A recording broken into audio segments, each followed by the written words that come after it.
আমি আজকে বানাতে চলেছি আমের মোরব্বা। নতুন রেসিপি করতে চলেছি আমের মোরব্বা।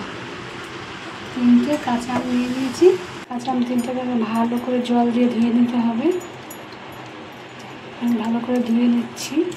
আম 3টেকে আমি কেটে নিচ্ছি। আমার আমগুলোকে কেটে নিতে হবে।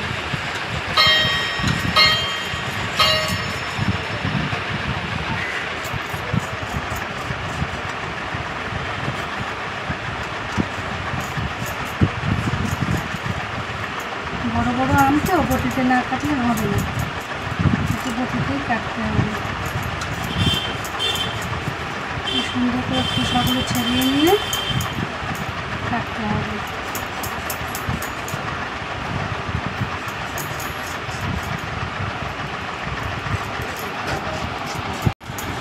আম ছাড়ানো হয়ে গেছে। এটাকে এবার এইভাবে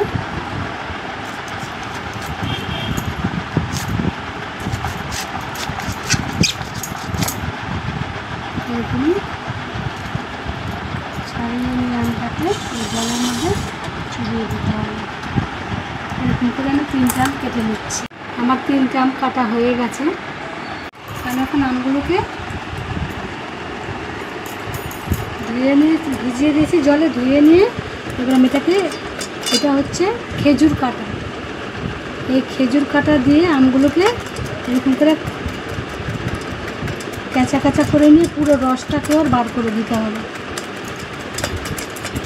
তাহলে যত টক জলটা আছে সব বেরিয়ে যাবে। করে নিচ্ছি। আমার অল্প কাটা খেজুর কাটা আনা ছিল, কিন্তু ইয়ে করতে করতে খেজুর কাটাগুলো নষ্ট হয়ে গেল। ওর জন্য আমি নারকলের কাঠি ভেঙে নিয়ে এর মধ্যে আস্তে আস্তে করে করেছি। নারকল পাতার কাঠি এখন এরকম করে করছি। এটাকে জলে চুবাচ্ছি। এটাকে জলে চুবিয়ে শুধু রসটাকে বার করতে হবে, আবার পরিষ্কার জলে চুবোতে হবে।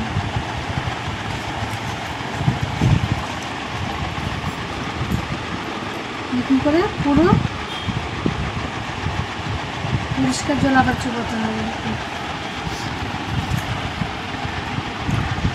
এরকম করে আমি সব কটাকে চিপে চিপে জলের মধ্যে রাখবো।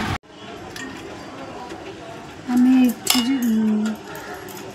নারকলের কাঠি দিয়ে করছিলাম, কিন্তু এটা দিয়েও করতে পারবেন, চাইলে আবার কাঁটা চামচ দাও করা যাবে।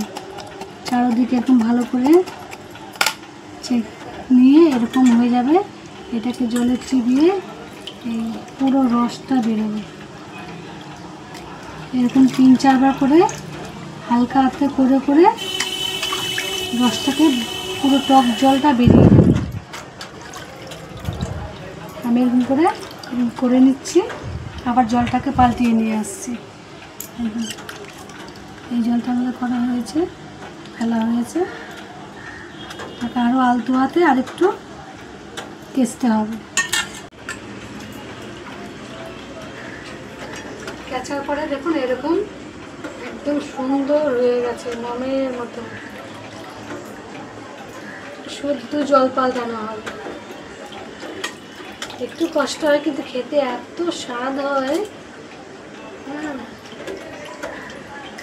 বলার মতো না। বাচ্চাদের তো খুবই ভালো লাগে, বড়দেরও ভালো লাগে খেতে। এইভাবে কাঁচা কাঁচা করে নিয়ে কাটা কিছু দিয়ে তারপরে এইভাবে ভালো করে চিপে ওর জলটাকে বার করে দিতে হবে। যত টক জল থাকবে সে 4 বার 5 বার 6 বার যা হোক ধুয়ে নিয়ে এইভাবে জলটাকে বার করে দিতে হবে। দেখছেন কেমন হয়েছে? পুরো সব টক জলগুলো বেরিয়ে গেছে। পুরো আমি ভালো করে চিপে নিচ্ছি। সব কটাকে এরকম করে চিপে নেব। আমগুলোকে আমি এইভাবে পুরো সব চিপে চিপে নিয়েছি পুরো একদম। এবার আমি চিনি দিয়ে দেবো কাপ মেপে।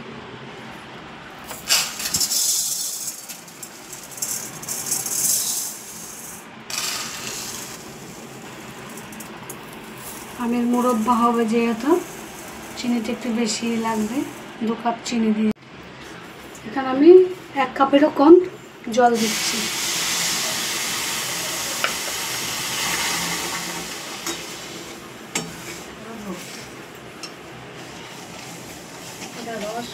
আরো কমিয়ে দাও গ্যাস।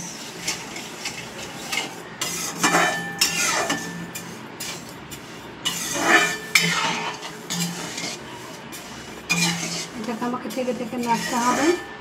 আমের মুরব্বা খেতে খুবই ভালো লাগে। আমরা ছোটোবেলায় প্রচুর খেয়েছি, আমাদের পড়তো। এবার আমি আস্তে আস্তে চিনিটাকে গলিয়ে নেব। এখানে আমি কিছুটা এলাচ দিয়ে দিচ্ছি, 4-5টা এলাচ দিয়ে দিচ্ছি গুঁড়ো করে। অল্প করে একটু নুন দিয়ে দিচ্ছি। এবার চিনিটা গলতে শুরু করে দিয়েছে। এবার আমি আমগুলোকে দিয়ে দেব। এবার আমি আমগুলোকে দিয়ে দিচ্ছি।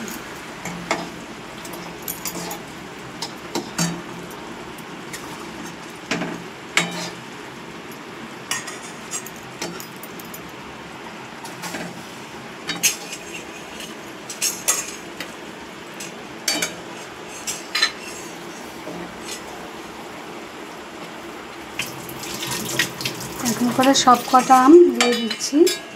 এবার টকবক করে ফুটতে থাকবে আমগুলো, এর ভিতরে পুরো রসগুলো চলে যাবে।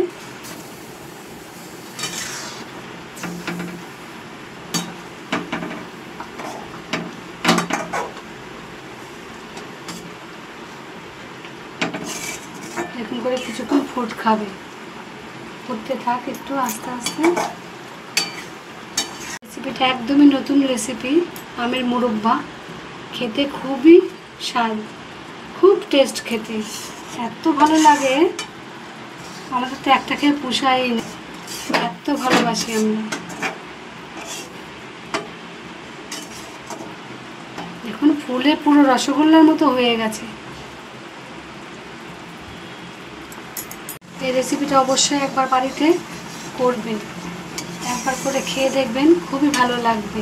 আমের মুরব্বা আমি ঢেলে নিয়েছি এবার কড়ার থেকে। আমার মুরব্বা বানানো হয়ে গেছে। এই রেসিপিটি যদি ভালো লাগে অবশ্যই আমাকে লাইক করবেন, কমেন্ট করবেন, সাবস্ক্রাইব করতে ভুলবেন না।